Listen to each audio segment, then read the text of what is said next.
Episode की शुरुआत में हम देखते हैं कि हाकू एक जगह खड़ा होता है और किसी गहरी सोच में गुम नजर आता है। इसके बाद एसकेने शिफ्ट होता है जहां हाकू जंगल में जड़ी बूटियां और दूसरा सामान इकट्ठा कर रहा होता है। काम करते करते उसकी नजर नारुतो पर पड़ती है जो ट्रेनिंग के बाद थक कर सो है। ये तुमने क्या किया? तुम खुद को समझते क्या हो? यही से एपिसोड का टाइटल सामने आता है, battle on the bridge, Zabuza returns. इसके बाद सीन तजुना के घर की तरफ शिफ्ट होता है। साकुरा सबको देखकर कहती है, गुड मॉर्निंग दोस्तों। फिर वो सबके साथ नाश्ता करने बैठ जाती हैं। तजुना इधर उधर देखते हुए पूछता है, नारुतो यहाँ नहीं है, लगता है वो फिर से रात भर बाहर रहा। साकुरा फौरन जवाब देती है, वो पूरी तरह पागल हो गया है, रात में दरख्तों पर चढ़ने की प्रैक्टिस कर रहा होगा। उसे कुछ हो ना गया हो, वो कई दिनों से लगातार अपनी एनर्जी वेस्ट कर रहा है। इनारी की माँ फिक्रमंदी से कहती है, उम्मीद करती हूँ कि वो ठीक हो, एक बच्चे का रात भर जंगल में रहना ठीक नहीं है। काकाशी मुस्कुरा कर जवाब देता है, आप उसकी फिक्र मत कीजिए, नारुतो भले ही शरारती है पर वो एक बेहतरीन निंजा है, वो खुद को संभाल सकता है। सासुके ठंडे लहजे में कहता है, साकुरा सही है, नारुतो किसी काम का नहीं है, जरूर वो किसी बड़ी मुसीबत में फंसा होगा। इतना कहकर सासुके उठता है और बाहर जाने लगता है। साकुरा फौरन उसे आवाज देती है, सासुके। सासुके रुक कर कहता है, अभी आता हूँ। साकुरा कहती है, पर पहले कुछ खा तो लो। मगर सासुके बिना जवाब दिए वहां से निकल जाता है। सीन फिर नारुतो की तरफ शिफ्ट होता है। हाकू उसके पास आकर उसे जगाने लगता है और कहता है, यहाँ खुले में सोगे तो जुकाम हो जाएगा, चलो उठो। नारुतो आंखें खोलते हुए कहता है, मेरा सपना किसने तोड़ा? मतलब हेलो, आप यहाँ कैसे आई और आप यहाँ जंगल में अकेली क्या कर रही हैं? हाकू जवाब देती है, जड़ी बूटियां इकट्ठा करने। नारुतो हैरानी से पूछता है, जड़ी बूटियां? हाकू कहती है, हाँ, जड़ी बूटियां बीमारियों के इलाज और घाव भरने के काम आती हैं। नारुतो मुतासिर होकर कहता है, आप सुबह सुबह काम शुरू कर देती हैं। हाकू मुस्कुरा कर कहती है, सुबह शांति होती है, काम जल्दी होता है, पर मैंने सोचा नहीं था कि मुझे जंगल में कोई सोता हुआ मिल जाएगा। नारुतो फौरन कहता है, मैं ट्रेनिंग कर रहा हूँ। हाकू पूछती है, तो क्या तुम निंजा हो? तुम्हारे ये हेडबैंड देखकर मुझे ऐसा लगा, या फिर तुमने इसे फैशन के लिए पहना है? नारुतो खुशी से कहता है, आपने देख लिया? अरे वाह, सिर्फ सुपर कूल निंजा ही ये पहन सकते हैं। हाकू मुस्कुरा कर कहती है, कांग्रेचुलेशंस, इतनी कम उम्र में तुम निंजा बन गए। फिर वो पूछती है, एक बात बताओ, क्या तुम किसी खतरनाक चीज की ट्रेनिंग ले रहे हो? नारुतो जवाब देता है, बस अपनी स्किल्स बेहतर कर रहा हूँ ताकि मैं और ताकतवर बन सकूं। हाकू कहती है, तुम दिखने में तो ताकतवर हो। नारुतो फौरन कहता है, इतना काफी नहीं है, नहीं, मुझे और भी ज्यादा ताकतवर होना है, मुझे प्रैक्टिस करते रहना है। हाकू पूछती है, पर क्यों? ये इतना जरूरी क्यों है? नारुतो प्रॉफिट देता है, ताकि मैं अपने गांव का सबसे अच्छा निंजा बन सकूं। फिर राइजन सब जान जाएंगे कि कौन हूँ, और फसमा सम्मान करेंगे। और एक छोटा बच्चा है जिसकी मैं परवाह करता हूँ, मुझे उसे कुछ साबित करके दिखाना है। हाकू हल्की सी मुस्कुराहट के साथ कहती है, तो क्या तुम ये सब किसी बच्चे के लिए कर रहे हो या फिर खुद को और बेहतर बनाने के लिए? नारुतो एचआईवियानी से पूछता है, आप हंस क्यों रही हैं? मैं ऐसा क्या कह दिया? हाकू, क्या कोई ऐसी है सो तुम्हारे लिए बहुत अनमोल हो? नारुतो उलझन में कहता है, ऐसा कुछ जो? आप क्या बोल रही हैं? अनमोल से क्या मतलब है आपका? ये वेटो सुनकर हाकू खामोश हो जाती है और पुरानी यादों के खो जाती है। उसे अपना बचपन याद आता है जब वो अकेली बैठी होती थी और लोग उसके पास से गुजारते हुए उसके सामने वो उसके सामने खाना और सामान फेंक देते थे। कुछ कुत्ते भी उसके पास आकर गुराने लगते थे। हाकू की जिंदगी तन्हाई और बुरकी ने भरी हुई थी। फिर उसकी यादों सेंसर सामने आता है। वो एक जगह बैठी होती है जब ज़बूज़ा उसके पास आता है और उसे गौर से देखने लगता है। वही दिन थी था जब ज़बूज़ा ने उसकी जिंदगी बदल दी थी। वापटिंग जंगल में नारुतो अखाकू को ख्यालों में दुम देखकर पूछता है, ये क्या सोच रही हैं? हाकू मुस्कुराती है, आर्टिक ही है और ग्रे देती है।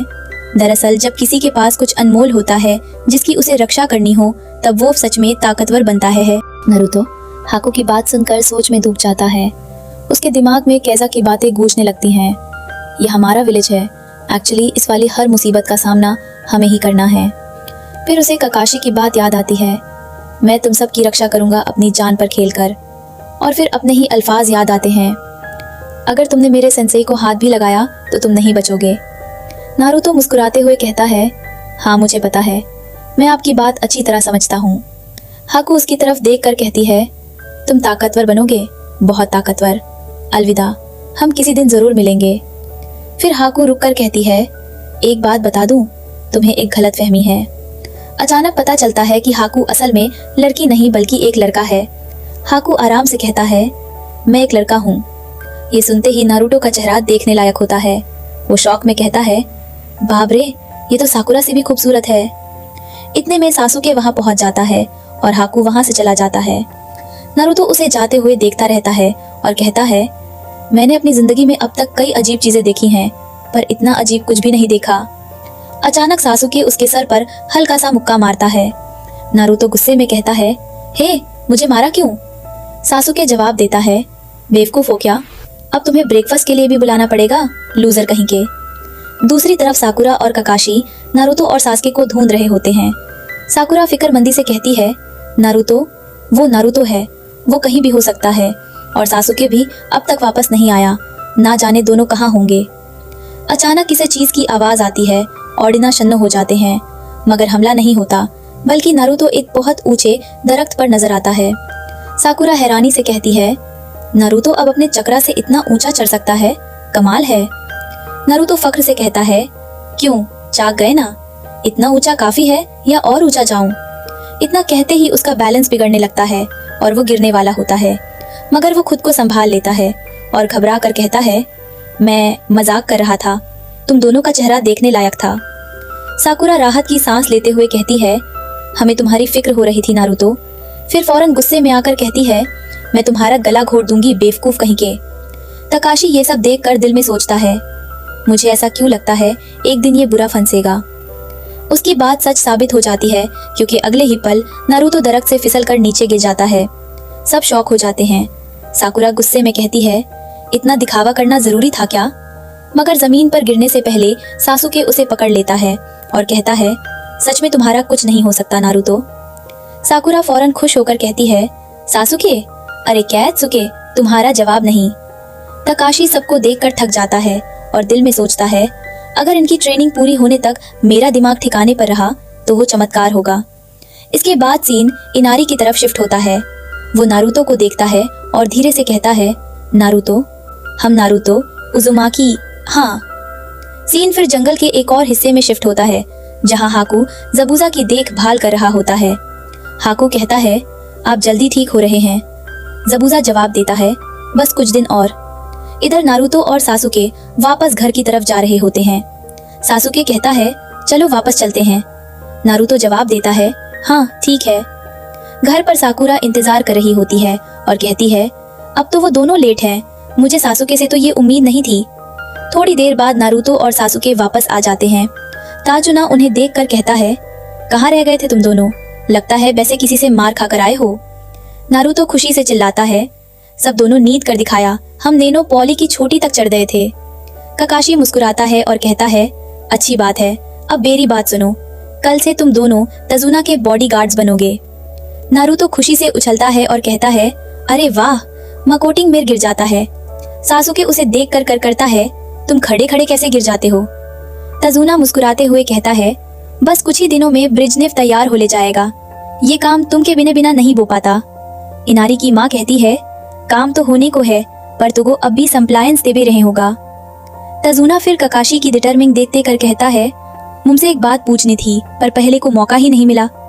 मट कुछ यहाँ लाने के लिए झूठ बोला, ये जानने के बाद ही तुम मुझसे कॉपी क्यों कर रहे हो? ककाशी आराम से जवाब देता है, जो लोग इंसाफ के रास्ते से भटक जाते हैं उनमें हिम्मत नहीं होती, पर एक ताकतवर इंसान का फर्ज है कि वो किसी मजबूर की मदद करे।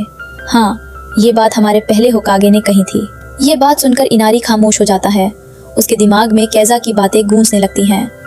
अगर तुम्हें कोई चीज पसंद है, अपनी पूरी ताकत से उसकी रक्षा करो, इनारी धीरे से कहता है। पर क्यों? नारुतो उसकी तरफ देखकर पूछता है, कुछ कहा तुमने? अचानक इनारी की आंखों में आंसू आ जाते हैं और वो चिल्लाता है, ये सारी बेकार की ट्रेनिंग बस वक्त की बर्बादी है। गटो की गैंग से तुम लोग मुकाबला नहीं कर पाओगे, वो लोग तुम्हें खत्म कर देंगे, तुम जो ये बड़ी बड़ी बातें करते हो। इनारी गुस्से और आंसुओं के साथ कहता है, तुम जो ये बड़ी बड़ी बातें करते हो उनका कोई मतलब नहीं है। तुम चाहे जो भी कर लो, ताकतवरों की ही जीत होती है और कमजोर हमेशा हारते हैं। नारुतो फौरन जवाब देता है, अरे नहीं, ये तो बस तुम्हारी सोच है, मेरे साथ ऐसा कुछ भी नहीं होने वाला, आई बात समझ में। मगर इनारी और ज्यादा गुस्से में आ जाता है और कहता है, तुम तो चुप ही रहो, तुम्हें तो देखकर मुझे घिन आती है। तुम्हें इस शहर के बारे में कुछ नहीं पता, बस मुंह उठाकर चले आए, हमेशा हंसते खेलते रहते हो। तुम्हें क्या मालूम कचरे की तरह फेंक दिए जाने का दर्द कैसा होता है। नारुतो की भी बर्दाश्त खत्म हो जाती है और वो कहता है, देखा, तुम्हें बस रोने और शिकायत करने के अलावा और कुछ आता ही नहीं है। तुम दिन भर भी रोते रहोगे ना तो भी मुझे कोई फर्क नहीं पड़ेगा, क्योंकि तुम कैयर हो, कैयर। साकुरा हैरान होकर कहती है, नारुतो, ये तुमने क्या कह दिया? मगर नारुतो बिना कुछ कहे वहां से चला जाता है। इनारी वही खरा रोता रहता है। कुछ देर बाद ककाशी उसके पास आता है और नरमी से कहता है, क्या तुमसे बात कर सकता हूँ नारुतो? बिना सोचे समझे कभी कभी कड़वी बातें बोल जाता है, पर वो तुमसे नफरत नहीं करता। ककाशी बात जारी रखते हुए कहता है, तुम्हारे ग्रैंडपा ने हमें बताया कि तुम्हारे डैड के साथ क्या हुआ था। शायद तुम ये बात नहीं जानते, पर नारुतो भी बिना पिता के बड़ा हुआ है। सच तो ये है कि उसने कभी अपने पेरेंट्स को नहीं देखा और हमारे विलेज में उसका एक भी दोस्त नहीं था। इनारी खामोशी से सुनता रहता है और ककाशी कहता है, फिर भी मैंने उसे कभी रोते हुए, दुखी या हार मानते नहीं देखा। वो हर चीज हौसले से करना चाहता है, वो सम्मान पाना चाहता है, यही उसका सपना है और उसके लिए वो पालक झपकते ही अपनी जान की बाजी लगा देता है। ककाशी हल्की सी मुस्कुराहट के साथ कहता है, मुझे लगता है वो रो रो कर तंग आ गया होगा, इसलिए उसने सोचा कि अब कुछ कर दिखाना है। हालांकि वो अब भी छोटा है और सीख रहा है, पर वो जानता है कि ताकतवर होना क्या होता है, बिल्कुल वैसे ही जैसे तुम्हारे डैड जानते थे। फिर ककाशी गहरी सांस लेकर कहता है, शायद हम में से कोई नहीं समझ सकता कि तुम पर क्या बीत रही है। आज जो नारुतो ने तुमसे कहा वो दिल दुखाने वाली बात थी, पर उसने वही बात खुद से भी हजारों बार कही होगी। अगली सुबह ककाशी इनारी की माँ से कहता है, तो फिर मैं नारुतो को आपके पास छोड़कर जा रहा हूँ। उसने खुद को कुछ ज्यादा ही थका दिया है, उसकी नींद जल्दी नहीं खुलेगी।